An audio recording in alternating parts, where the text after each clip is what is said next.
തങ്ങിപ്പോയപ്പോൾ ഇതിങ്ങോട്ട് കയറി ഇങ്ങോട്ടേക്ക് മേലേക്ക് പിടിച്ചു. അങ്ങനെയാണ് ഇതൊക്കെ ഇങ്ങോട്ട് വന്നത്. അതിൽ പോകാൻ സ്ഥലമില്ലല്ലോ, അപ്പം നേരെ ഇങ്ങോട്ട് കയറിയതാ. അതിലാണ് നമ്മളെ പള്ളിയും നമ്മളെ അനിയന്റെ പൊരയൊക്കെ പോയത്. അതിലൊരു ആ ഹോട്ടലിലൊക്കെ പോയി.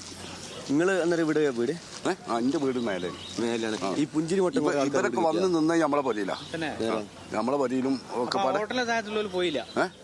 ഒക്കെ പോയി.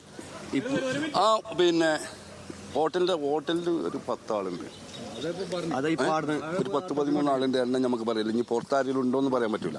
കുഞ്ഞൈതിന്റെ പൊരയിൽ ഒരു 16 ആളുണ്ട്. എന്റെ ഇളയമ്മാന്റെ പൊരയിൽ പിന്നെ 11 ആളുണ്ട്. ഞാനും അതിൽ പരണ്ടാണ്.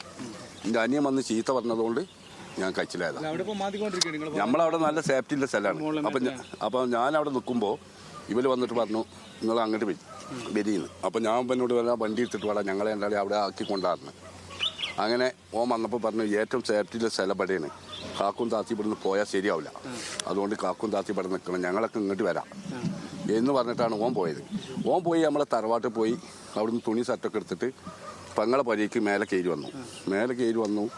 അങ്ങനെ അന്ന് ഒരു 1 മണിയായപ്പോൾ ഒച്ചിമ്പിടിയൊക്കെ തുടങ്ങി. 1:40 ഇത് വരുന്നത്. ഇത് വരുന്നതെന്ന് പറഞ്ഞാൽ ഒരു ഹെലികോപ്റ്റർ വരുന്ന സൗണ്ടാണ്. അതിങ്ങനെ വന്ന് അടുത്ത് വന്നപ്പോഴാണ് ഒരു ബൂന്നില്ലൊരു ഒച്ച വരുന്നത്. അങ്ങനെ എന്താക്കിയാലോ, അങ്ങനെ കുട്ടികളെയും മക്കളെയും അവിടെ എല്ലാവരെയൊക്കെ കൂക്കി വിളിച്ച് ഞാൻ എല്ലാവരും വന്നു. കുറേ ആൾക്കാർ കാലും കൈയൊക്കെ മുറിയായി കാട്ടുകൂടി വരികയല്ലേ. അങ്ങനെ വന്ന് കയറി നമ്മളെ പൊരയിൽ വന്ന് എല്ലാവർക്കും വെള്ളമൊക്കെ കൊടുത്ത് ലെവലാക്കിയിട്ട് ഇവിടെ ഈ കുന്നുമ്മ കൊടുന്ന് അവിടെ ശ്രീവാലി പറഞ്ഞ റിസോർട്ടുണ്ട്. ആ റിസോർട്ടിലും കുറേ ആൾക്കാരാക്കി. ഇവിടെ ഞങ്ങൾ കുറേ ആൾക്കാർ നിന്ന്.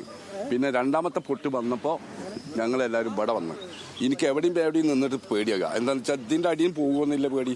10-200 ആൾ ഉണ്ട് നമ്മളെ പൊരയിൽ. അപ്പം